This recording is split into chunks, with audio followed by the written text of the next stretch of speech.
Bom, continuando então, vamos para o próximo tipo penal da noite. Trabalharemos três hoje. O próximo é o induzimento a erro essencial ou ocultação de impedimento. Então, nós temos aqui no 236 o seguinte tipo penal: contrair casamento, induzindo em erro essencial o outro contraente ou ocultando-lhe impedimento que não seja casamento anterior. A pena, detenção de 6 meses a 2 anos. Tudo bem? Bom, vamos fazer a análise do tipo. No tipo objetivo, nós teremos como núcleo também o contrair, que se trata de um tipo penal que prevê, que pune uma forma ilegal de contrair casamento. Nos elementos descritivos, nós temos duas formas de agir. Induzindo, é o indivíduo que se casa, né? Induzindo a erro essencial o outro cônjuge, ou ocultando deste outro cônjuge a existência de impedimento legal à realização do matrimônio.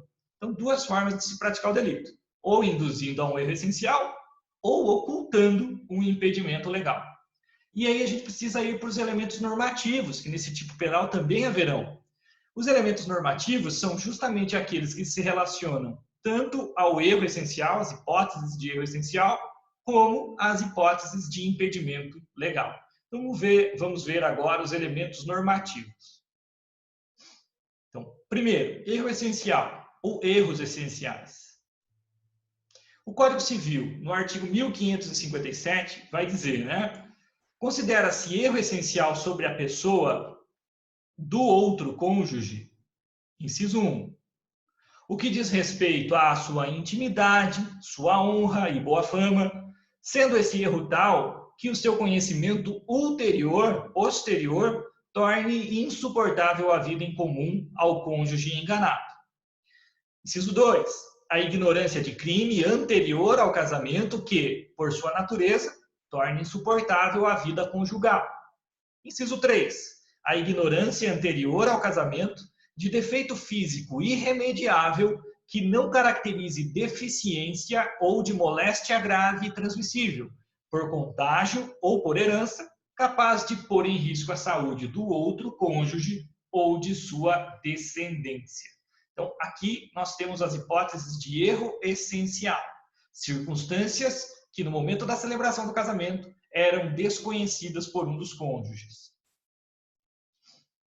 E nas hipóteses de impedimentos legais, quem vai nos socorrer é o artigo 1521 do Código Civil, que vai dizer: não podem casar os ascendentes com os descendentes, seja o parentesco natural ou civil, os afins em linha reta, o adotante com quem foi cônjuge do adotado e adotado com quem o foi do adotante, os irmãos unilaterais ou bilaterais e demais colaterais até o 3º grau, inclusive, o adotado com o filho do adotante, as pessoas casadas, o cônjuge sobrevivente com o condenado por homicídio ou tentativa de homicídio contra o seu consorte. Então, as hipóteses de impedimento legal. Então, os elementos normativos do 236 são erro essencial e impedimentos legais, voltando, erro essencial no 1557 e impedimentos legais no 1521 do Código Civil. Combinado?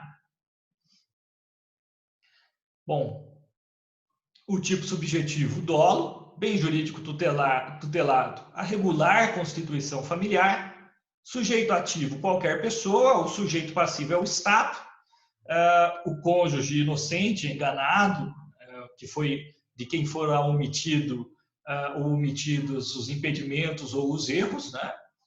Consumação com a celebração do matrimônio, né? Após a manifestação de vontade dos contraentes, nós vimos nos dispositivos que tratam do casamento que é nesse momento da manifestação da vontade após e a posterior manifestação do juiz de paz que o casamento estará consumado. E a tentativa aqui seria impossível para a maior parte da doutrina. Combinado? Então, esta é a análise do 236, do tipo do 236. Resta nós darmos uma olhadinha na ação penal do 236, que é uma circunstância bastante peculiar vai, inclusive, configurar uma única hipótese desta natureza específica de ação penal dentro do Código Penal, que é a seguinte. O parágrafo único do 236 vai dizer assim: a ação penal depende de queixa do contraente enganado e não pode ser intentada senão depois de transitar em julgado a sentença que, por motivo de erro ou impedimento, anule o casamento. Focando aqui em relação à ação penal. A ação penal depende de queixa, ou seja, esta é uma ação penal privada. Via de regra, a ação penal privada ela pode ser oferecida, ela pode ser movida tanto pela vítima, pelo ofendido, como pelo que se chama de CAD, cônjuge, ascendente, descendente ou irmão, sucessores processuais do ofendido ou da vítima. Neste caso específico do 236, não há sucessão processual. Somente a vítima enganada é quem pode promover a ação penal privada. Se a vítima enganada não quiser promover a ação penal privada, ninguém poderá. Por isso que ela é chamada ação penal privada personalíssima.